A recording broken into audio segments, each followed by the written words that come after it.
안녕하세요. 사이학TV의 정교수와 이쌤입니다. 네, 오늘은 어떤 거 하면 좋을까요? 어떤 게 아니고 그리스 로마 신화 맞네요. 남은 거 빨리 해치워버리고 이제 그만 해야지. 재미가 없네. 그냥 끝이에요. 네. 이번에 약간 7편, 8편은 뭔가 다 사랑 이야기.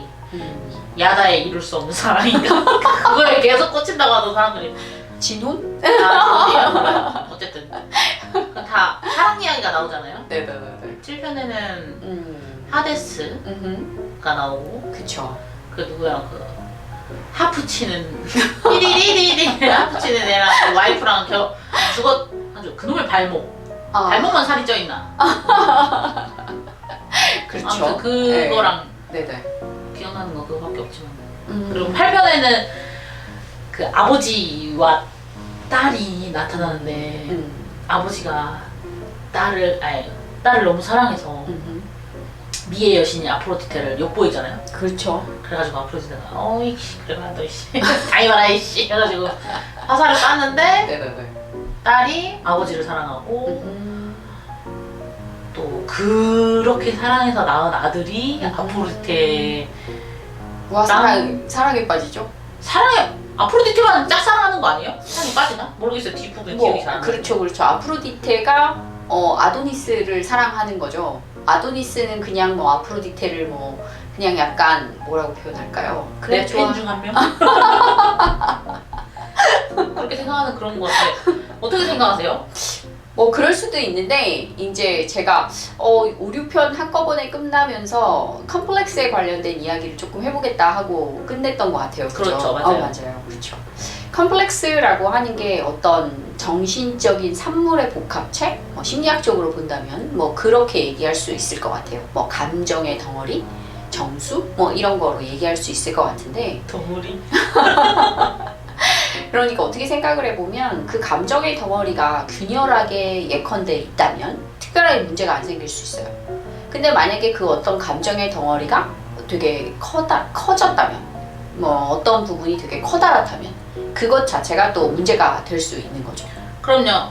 이게 찌꺼기였을 때는 문제가 별로 안 되는데 뭔가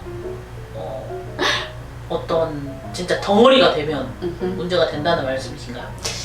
그런 표현보다 인간이라고 하는 인간의 어떤 정서 안에 이 감정이라고 하는 여러 가지 다양한 감정, 다양한 정서가 들어있는데 그 정서가 한 개씩 들어있을 때는 특별하게 문제가 안 생기는데 이것들이 만약에 응집해서 모여져서 한 개의 어떤 결핍의 요소를 만들게 된다면 그게 문제가 만들어지게 되는 거고 그것을 우리는 컴플렉스라고 부르게 된다라고 얘기할 수 있을 것 같아요. 그래서 왜 다양한 컴플렉스들이 있잖아요. 오이디푸스 컴플렉스, 일렉트라 컴플렉스, 착한 아이 컴플렉스 많죠. 근데요. 그러면 정서가 컴플렉스를 만들어낸단 말인가요? 정서들이 컴플렉스라고 하는 것 자체가 그냥 가만히 있는 어떤 덩어리의 존재로 가만히만 있으면 문제가 안 되죠. 근데 그게 어떤 맥락 안에서 요동을 치게 되거든요. 정서 자체가 흔들리게 되는 어떤 상황에 놓여지게 되고 흔들리는 어떤 정서가 되게 되면 그 정서가 이제 뭔가 발현되어질 거 아니에요. 누구를 시기하는 또 누구를 질투하는 그 다음에 또 나 스스로가 굉장히 뭔가 이 혐오스러운 혹은 나를 굉장히 취약하게 만드는 그런 어떤 정서들이 컴플렉스 덩어리들이 이렇게 쭉 떠오르게 되면 그게 인간 존재 자체에게 뭔가 위협을 줄 수 있는 거고 그 위협이 오게 되면 나는 그것으로 인해서 뭔가 잠식되어지는 상황이 발생되어지는 거죠. 쉽지 않네.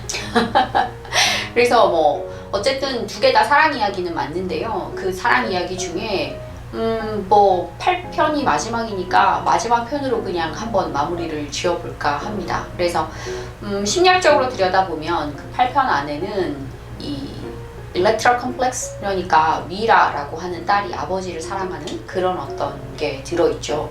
사실 실제 그 일렉트라는 그리스 로마 신화에 들어있는 어떤 실존 인물이기는 한데 저는 여기에도 자연스럽게 붙여질 수 있는 것 같아서 여기 일렉트라 컴플렉스라고 하는 걸로 연결시키면 어떨까라는 생각을 좀 해봤어요.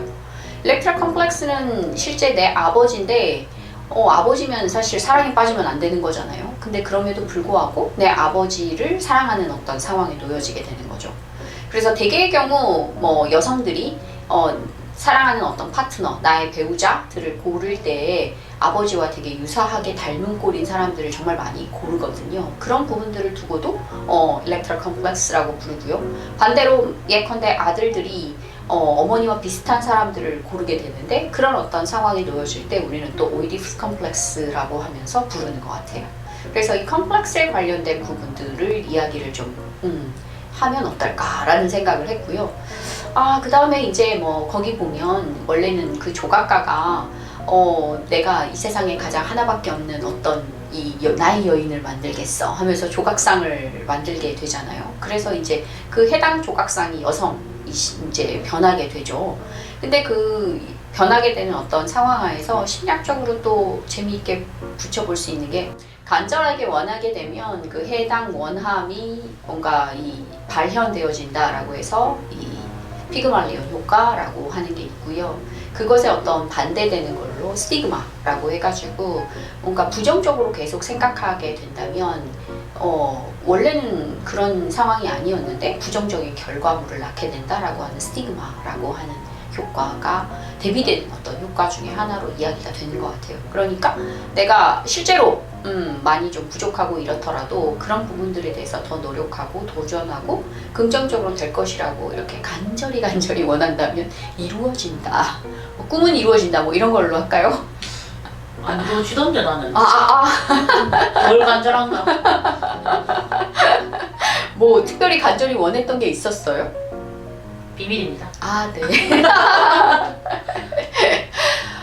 저는 이렇게 쭉 이제 이 그리스 로마 신화 신들의 사생활 보면서 느꼈던 것 중에 하나가 뭐였었냐면 인간이라는 존재가 되게 취약한 존재라고 하는 거. 그래서 뭔가 인간보다는 좀 더 완성된 존재인 신이라고 하는 것을 가져오고 그 신들의 취약한 부분들을 인간의 부분과 대비시키고 그래서 인간에게 뭔가 이 메시지를 주고 싶은 거 혹은 또 다르게 만들어주고 싶은 거 이런 것들을 신화에서 차용해 오지 않았을까라는 생각이 좀 들고요. 그러다 보니까 이 신들의 어떤 이야기 안에서 인간의 이야기가 자연스럽게 녹아 있으니까 우리가 뭔가 이제 힘들거나 그 다음에 역경이 오거나 아니면 부족하거나 이럴 때 이 부분에 대한 해답을 찾고자 할 때에는 히스토리 안에서 찾아보는 것도 하나의 도움이 될 수 있다라는 생각을 좀 하게 됐어요. 그래서 그런 부분들을 이 안에서 찾아본다면 자연스럽게 도움이 될 수 있다. 근데 이제 뭔가 새롭고 뭔가 더 이 획기적인 뭔가를 기대한다면 뭐야 왜 이 정도에서 끝나? 뭐 이렇게 되는 거죠. 창의적이고 뭔가 새로운 문제 해결 방법을 찾으려고 한다면 신들의 이야기에서 차용해 와서는 안 되겠죠. 그렇지만 내 이야기와 비슷한 이야기 안에서 해결하기가 어렵다라고 한다면 옛 이야기 안에서 나를 찾아보는 것도 얼마든지 도움이 될 수 있고요. 그리고 신들 또한 나와 별반 다르지 아니하다라는 생각을 갖게 된다면 훨씬 더 용기를 갖게 될 수도 있겠죠. 전 이런저런 생각들을 해봤습니다. 이샘은 어떠세요? 네, 왠지 재미없다. 시즌 끝났습니다. 네.